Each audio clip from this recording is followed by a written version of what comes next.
के अध्यक्ष श्रीमान घिसिंग जी, पूर्व सांसद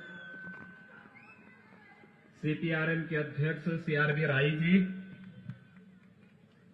भारतीय जनता पार्टी के जिला के अध्यक्ष श्रीमान कल्याण देवान जी, पूर्व जिलाध्यक्ष श्रीमान मनोज देवान जी, भारतीय जनता पार्टी के लोकप्रिय प्रत्याशी श्री विष्णु प्रसाद शर्मा जी, महेंद्र छेत्री जी, श्री अरुण घतानी जी, विकास राय जी, प्रताप खाती जी, ऋषि थापा जी, नीना नामा जी, अरुण घिसिंग जी, भारतीय जनता पार्टी दार्जिलिंग जिला के समस्त पदाधिकारीगण और इस क्षेत्र में बसे हुए सभी मेरे भाइयों बहनों, बंगाल विधानसभा का चुनाव चल रहा है और मुझे इस दार्जिलिंग क्षेत्र में आप सभी भाइयों बहनों के बीच में आने का सौभाग्य प्राप्त हुआ है। आप सबसे मिलकर के संवाद बना करके मुझे बहुत प्रसन्नता की अनुभूति हो रही है। मैं आप सबका हृदय से अभिनंदन करता हूं।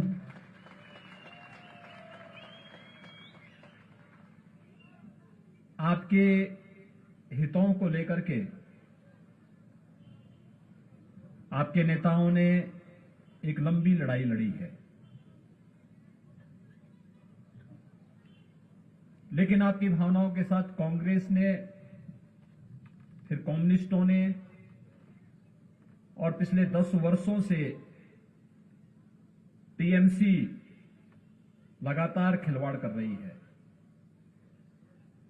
यहां के निर्दोष नौजवानों के साथ जिस प्रकार का व्यवहार इन दलों का रहा है वह अत्यंत दुर्भाग्यपूर्ण रहा है।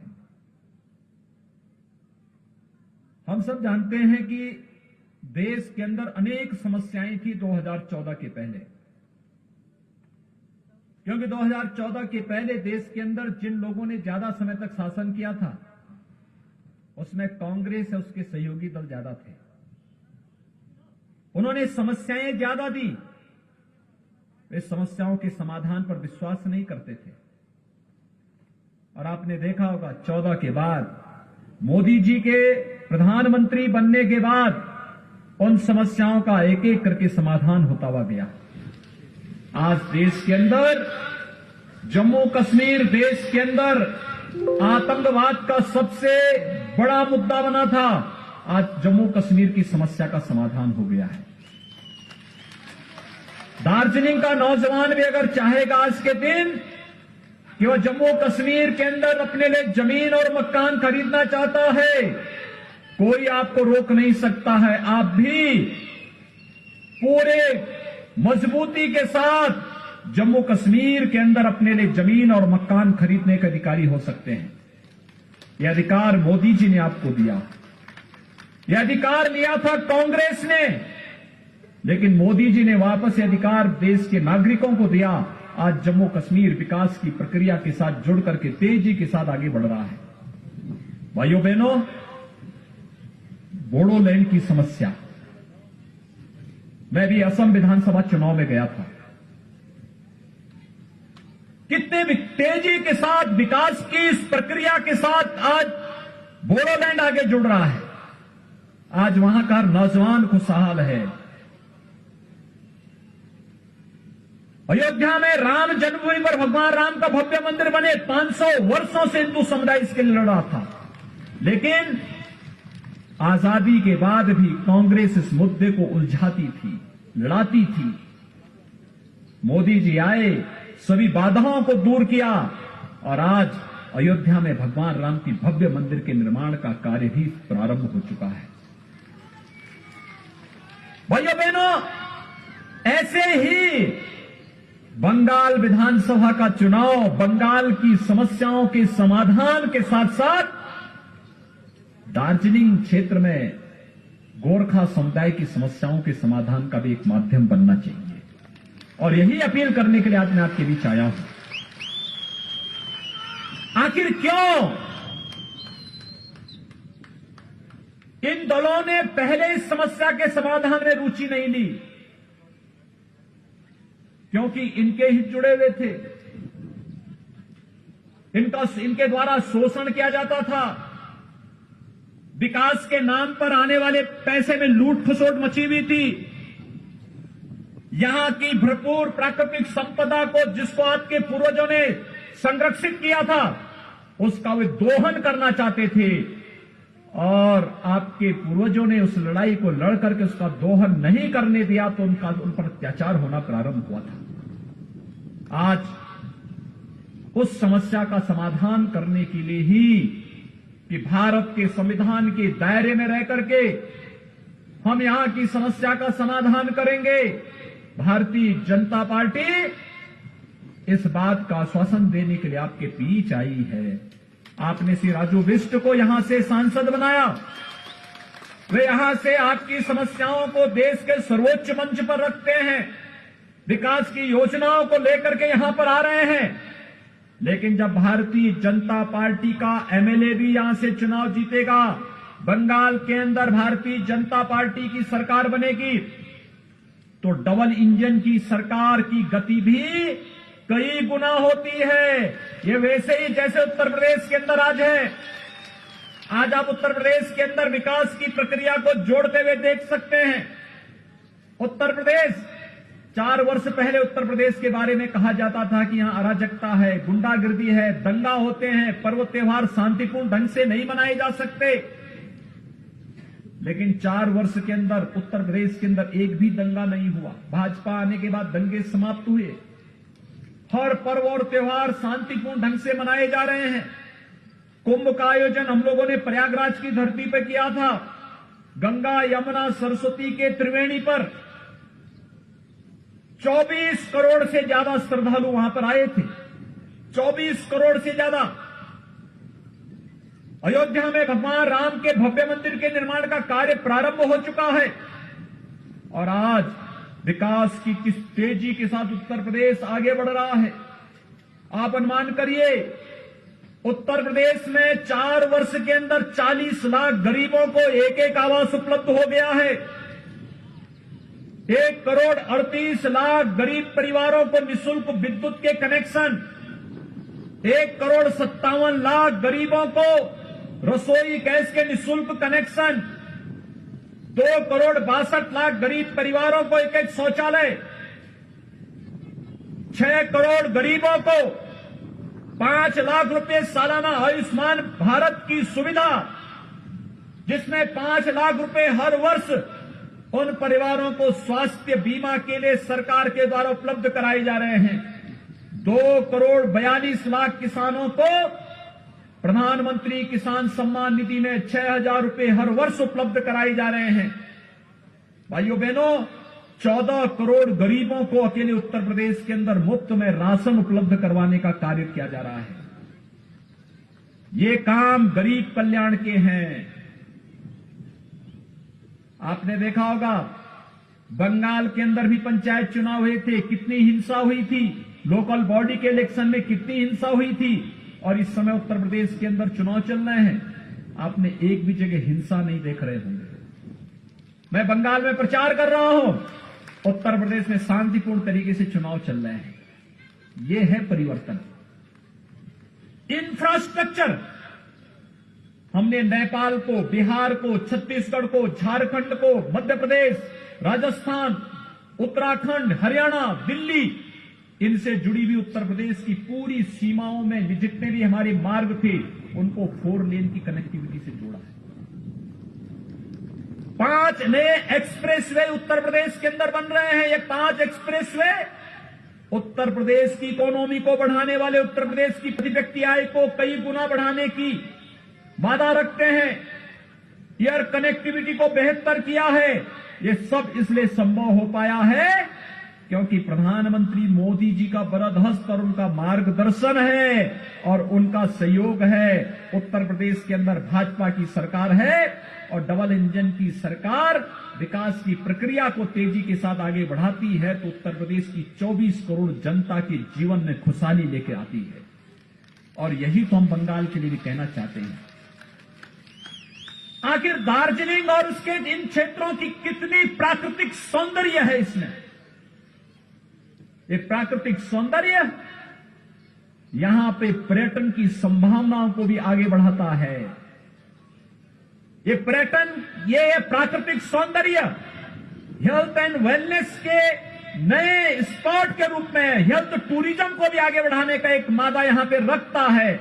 और मैं तो कह सकता हूं यहां पे भाजपा की सरकार होती तो टूरिज्म में यूरोप और स्विट्जरलैंड आपसे कई पीछे छूट जाता। दार्जिलिंग नंबर 1 पर देश और दुनिया के अंदर आ गया होता। यहां के इन सभी बहन बेटियों को और यहां के इन नौजवानों को दार्जिलिंग के अंदर ही नौकरी और रोजगार की सुविधा उपलब्ध हो जाती है। इनको कहीं बाहर जाने की आवश्यकता नहीं कि दुनिया आपके पास आती। ये संभावनाएं यहां पर है, लेकिन इन संभावनाओं को आगे बढ़ाने का जो अवसर है वो ये चुनाव है। और इसलिए मैंने कहा कि बंगाल का चुनाव हमारे लिए सत्ता परिवर्तन मात्र एक माध्यम नहीं है।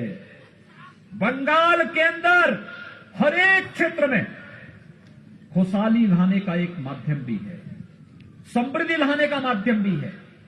भाइयों बहनों, 4 वर्ष में हम लोगों ने उत्तर प्रदेश की प्रति व्यक्ति आय दुगने से अधिक की है और बंगाल के अंदर 10 वर्षों में टीएमसी की सरकार में प्रति व्यक्ति आय में बढ़ोतरी हुई है, घटा है। यहां पर नागरिक के जीवन स्तर को कम करने का कार्य टीएमसी के गुंडों ने किया है, लूट खसोट मचाई है।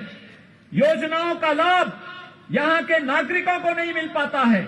विकास की योजनाएं या तो टीएमसी लागू नहीं होने देती है और अगर हो भी गई तो उसको बीच में ही हड़प लिया जाता है, नागरिक तक, आम नागरिक तक नहीं पहुंचने दिया जाता है।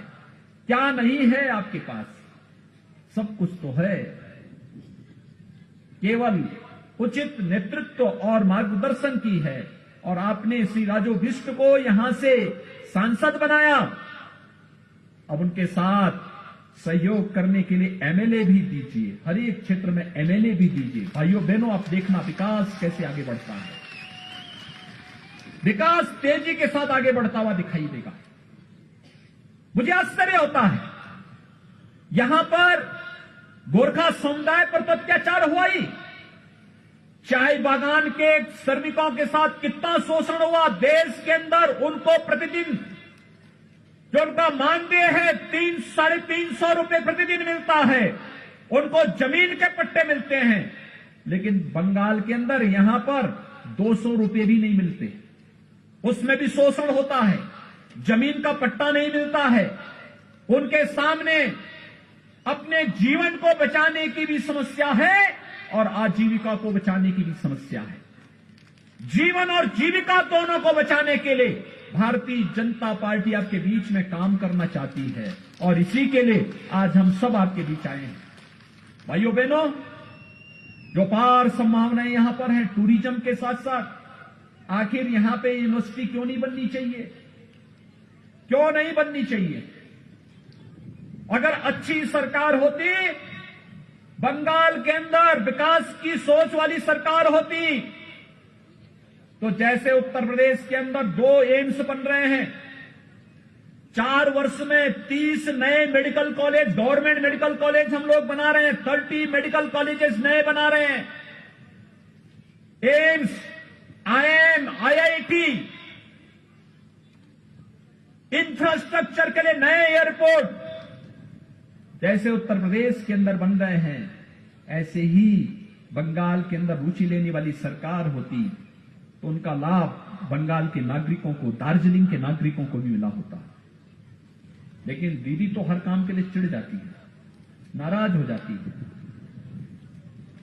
इस कदर होती है कि अब तो गरीबों का राशन तो इन्होंने लूटा ही, यहां के जीवन पर तो इन्होंने संकट डाला ही, आजीविका पर भी डकैती डालने का काम किया और आजीविका के साथ साथ आस्था के साथ भी खिलवाड़ किया।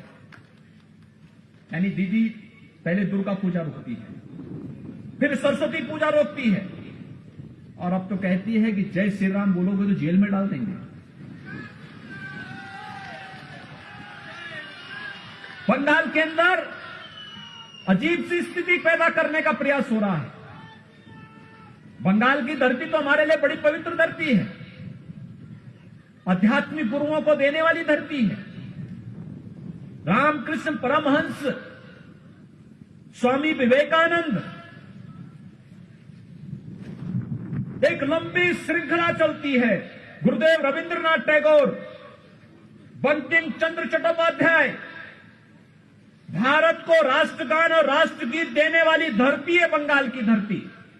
लेकिन आज दीदी कहती है कि जय श्री राम बोलोगे तो जेल के अंदर डाल देंगे। मैं ये शब्द सुनना नहीं चाहता। पता नहीं दीदी ऐसे क्यों चिढ़ रही है, लेकिन मैं एक बात को मानता हूं, और भाइयों बहनों मैं आप सबसे भी कहूंगा, अयोध्या में राम जन्मभूमि आंदोलन के साथ हम जुड़े रहे, शुरू से जुड़े रहे। 1949 में जब रामलला का प्रकटीकरण हुआ था, गोरखनाथ मंदिर ने उस आंदोलन को लीड किया था। मेरे पूज्य गुरुदेव और मेरे पूज्य दादा गुरु इस आंदोलन के साथ शुरू से जुड़े रहे हैं, उस आंदोलन को नेतृत्व प्रदान करते थे। और मैंने इस बात को महसूस किया है, जिसने भी राम का विरोध किया, वो चाहे रामायण काल में किया होगा और चाहे आज के इस काल में कर रहे हैं, उसकी दुर्गति तय है। उसकी भलाई नहीं हो पाई, उसका उन्नयन और उसका उत्थान नहीं हो पाया। लेकिन कब टीएमसी के लोगों की समझ में ये बात आएगी? उत्तर प्रदेश के अंदर देख रहे होंगे, जिन लोगों ने राम भक्तों पर गोलियां चलाई थी, जिन लोगों ने भगवान राम का विरोध किया था, आज उनकी क्या दुर्गति हो रही है। लेकिन बंगाल के अंदर भी अगर राम का विरोध करोगे तो बंगाल की जनता और दार्जिलिंग की जनता इसे बर्दाश्त नहीं करेगी। और यही तो यहां पर बंगाल के अंदर जब मैं आ रहा था, अभी यहां पर ये 12 से 15 किलोमीटर इस पहाड़ी रास्ते से आते हुए जब मैं आपके बीच में पहुंचा हूं, जहां भी मैं देखता था माताएं, बहनें, नौजवान, यहां के नागरिक, आम नागरिक तो सड़कों पे था, जैसे ही मुझे देखता था अभिवादन करता था जय श्री राम का। हर ओर से एक ही नारा था, जय श्री राम का। और भाइयों बहनों, हमारे यहां तो राम के बगैर कोई यात्रा होती ही नहीं है। जन्म लेते हैं, बच्चा जन्म लेता है, अखंड रामायण का पाठ हो जाता है। कोई मांगलिक कार्यक्रम होता है, राम के बगैर होता ही नहीं। जन्म से लेकर के मरण तक की पूरी यात्रा राम के बगैर अधूरी है हमारे यहां। लेकिन यहां पर दीदी कहती है राम का नाम नहीं लेने देंगे।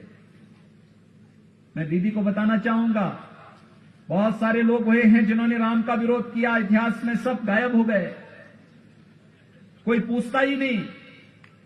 राम भक्तों को सदैव विजय मिली है। और भाइयों बहनों, आज मैं आप सबसे यही अपील करने के लिए आया हूं, हमें सोनार बांग्ला के सपने को साकार करने के लिए कार्य करना है। गोरखा समुदाय की समस्याओं के समाधान के लिए कार्य करना है। हमें इस बात को ध्यान में रखना होगा, भारत के संविधान के दायरे में रह करके भारत के अंदर हर समुदाय की समस्या का समाधान आज की केंद्र में मोदी जी के नेतृत्व की सरकार करने को प्रतिबद्ध है।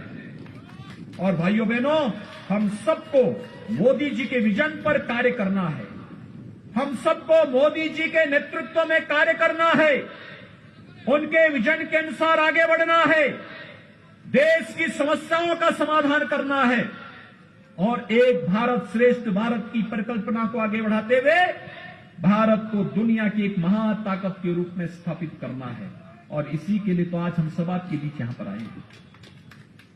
इसी के लिए हम लोग आपके बीच आए हैं। विकास तेजी के साथ आगे बढ़ेगा। भारतीय जनता पार्टी को बंगाल के अंदर सरकार बनाने दीजिए। यहां की टीएमसी की गुंडागर्दी का हिसाब कानून के दायरे में रह करके एक एक करके लिया जाएगा। चिंता मत करिए, उससे घबराने की आवश्यकता नहीं, कतई घबराने की आवश्यकता नहीं। आपने लंबी लड़ाई लड़ी, लंबी लड़ाई चल रही है, लेकिन अब लड़ाई का सुखद परिणाम सामने आने की जब स्थिति पैदा होती है तो हमें भी पूरे धैर्य के साथ, पूरी मजबूती के साथ अब आगे बढ़ने की आवश्यकता है। एक सकारात्मक दृष्टिकोण अपना करके हम इस समस्या के समाधान की दिशा में आगे बढ़ेंगे तो अवश्य समाधान का रास्ता निकलेगा। अनेक नौजवान आपने खोए हैं, अनेक आंदोलनकारी जो आपके हितों के लिए काम कर रहे थे, आपने उनको गंवाया है। लेकिन सरकार ने, टीएमसी की सरकार ने, कम्युनिस्टों ने, कांग्रेस ने कभी भी आपके हितों के लिए सकारात्मक रुख नहीं अपनाया। अत्याचार, शोषण और भ्रष्टाचार इन दलों का पर्याय बन गया था। और भाइयों बहनों, आज आपको आश्वस्त करने के लिए आए हैं। भारतीय जनता पार्टी समस्या को उलझाने नहीं, समस्या को सुलझाने में विश्वास करती है।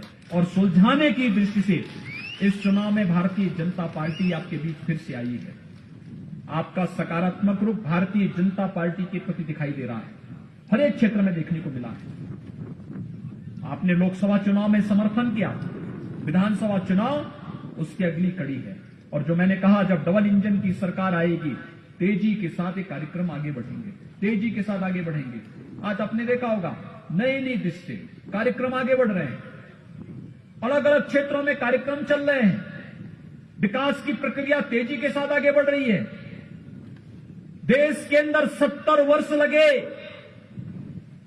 देश के अंदर 55 वर्षों तक कांग्रेस ने शासन किया, एक एम्स दिल्ली में दिया, और मोदी जी ने 6 वर्ष में 22 नए एम्स देश के अंदर दिए हैं, जिसमें से 2 एम्स यूपी में बन रहे हैं। क्यों नहीं आपका यहां बनना चाहिए? क्यों नहीं दार्जिलिंग में एक विश्वविद्यालय बनना चाहिए? क्यों नहीं यहां पर यहां की आवश्यकता के अनुरूप सुविधाओं का उन्नयन होना चाहिए? और क्यों नहीं यहां की प्राकृतिक सौंदर्य को दुनिया के पर्यटन केंद्र के रूप में विकसित करने के लिए, हेल्थ एंड वेलनेस सेंटर के रूप में विकसित करने के लिए क्यों नहीं ये कार्यक्रम आगे बढ़ने चाहिए? ये बढ़ने की इच्छा शक्ति के लिए उस प्रकार के जनप्रतिनिधि और उस प्रकार की सरकार होनी आवश्यक है। और उस प्रकार की सरकार के लिए आपके बीच में आपका समर्थन प्राप्त करने के लिए, भारतीय जनता पार्टी के प्रत्याशी के पक्ष में समर्थन प्राप्त करने के लिए आज हम सब आपके बीच भाइयों बहनों यहां पर आए हैं। मैं आप सबसे अपील करूंगा, श्री विष्णु प्रसाद शर्मा को भारतीय जनता पार्टी के प्रत्याशी के रूप में आपके बीच आए हैं। इन्हें भारी बहुमत से विजयी बनाने की अपील आप सबसे करने के लिए आया हूं। श्री विष्णु प्रसाद शर्मा को आप लोग सही समर्थन देंगे? दोनों हाथ उठाइए, इधर से भी, इधर से भी, उधर से भी, सभी ओर से, ऊपर से भी, जहां है वहां से, सभी ओर से दोनों हाथ उठाइए। दोनों हाथ उठा के मेरे साथ बोलेंगे, जय श्री राम, जय श्री राम, जय जय श्री राम।